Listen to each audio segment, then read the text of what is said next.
Today, The Times is out with some incredible new details about a master plan developed by former Trump administration officials, including immigration hardliner Stephen Miller. Miller, along with other controversial Trump advisors, is drawing up a plan for what Trump will do if he wins the 2024 election. Now, the top line of the story is that these individuals want to get rid of all the quote-unquote traditional legal conservatives that typically make up a Republican administration, and indeed were hired and fired with some regularity in the first Trump administration. And instead, these officials want to fill the executive branch with lawyers willing to do whatever Trump wants. I really cannot stress just how far the New York Times reports the Overton window has shifted here. The most important conservative legal group in this country is the Federalist Society. For decades, it has been the core of the conservative legal movement, stacking the judicial and legislative and executive branches with as many conservatives as possible. But the New York Times reports tonight that on the Trump-aligned far right, the phrase Federalist Society has now become a slur, a shorthand for a kind of lawyerly weakness. The Federalist Society that brought you Sam Alito and Antonin Scalia. As the Times puts it, the move away from the group reflects the continuing evolution of the Republican Party in the Trump era and an effort among those now in his inner circle to prepare to take control of the government in a way unseen in modern presidential history. People close to the former president say they are seeking out a different type of lawyer committed to Trump's America First ideology. They want lawyers in federal agencies and in the White House who are willing to use theories that more establishment lawyers would reject to advance Trump's cause. This new mindset matches Mr. Trump's declaration that he is waging a final battle against demonic enemies populating a deep state within the government that is bent on destroying America.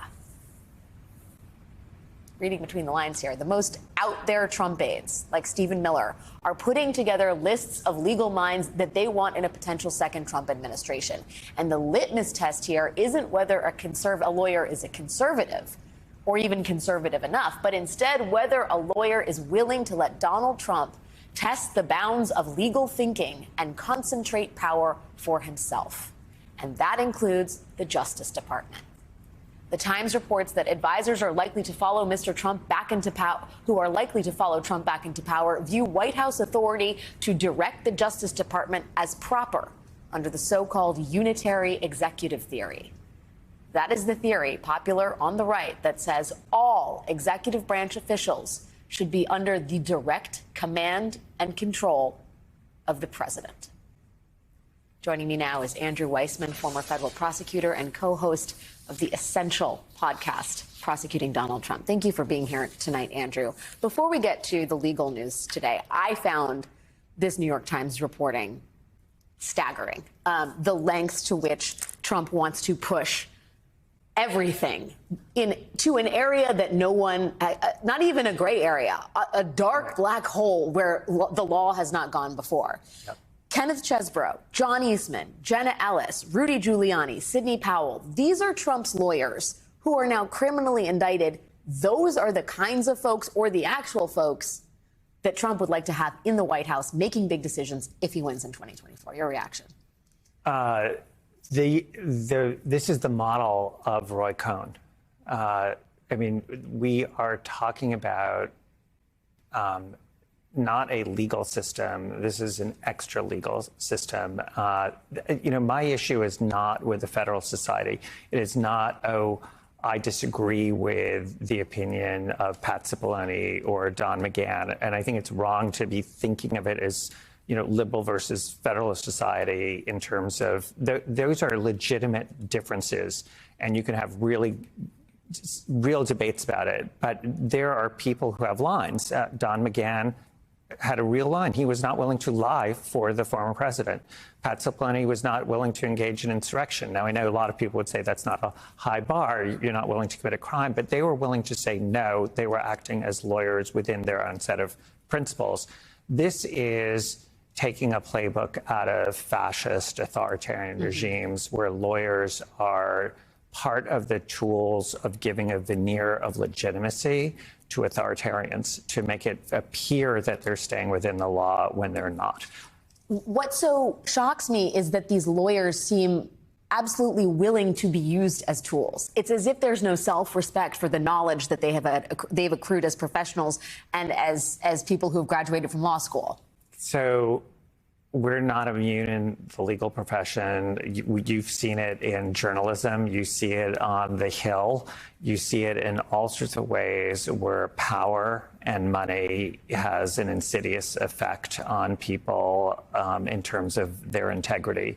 It is not a good thing for my profession when you think about the fact that there are good and sincere conservative and liberal lawyers. We're talking about people who are being picked because they won't say no. Yeah. And so it's a very, very different discussion. And, people, that's just part of human nature, is that some people are not, brought up to be able to have the test of, can you go home and look at yourself in the mirror? I was also stunned to see that the Federalist Society is being referred to in Trump circles as a bunch of squishes. I mean, these are the people on the Supreme Court alone who are responsible for a radical transformation of American society in the image of far-right conservative ideology. What is your reaction to that, just in terms of whether alienating the Federalist Society in terms of Donald Trump's priorities might somehow be a good thing for broader democracy to not have them aligned anymore? Does that help normalize things? Well, I do think we've already seen some of that. I mean, for instance, it's Federalist Society scholars who had the view that the former president is not capable and should be disqualified from running again. It's Federalist Society White House counsels who have said no to the former president. So I think we're already seeing that split. And, it used to be that you saw that in terms of Bush Republicans, which now I think are sort of otherwise described as Democrats. Yes. So there already is that split. And it tells you just how far Trump has taken the country and certainly the Republican Party, which, my friends who are Republicans say that they don't really have a party anymore.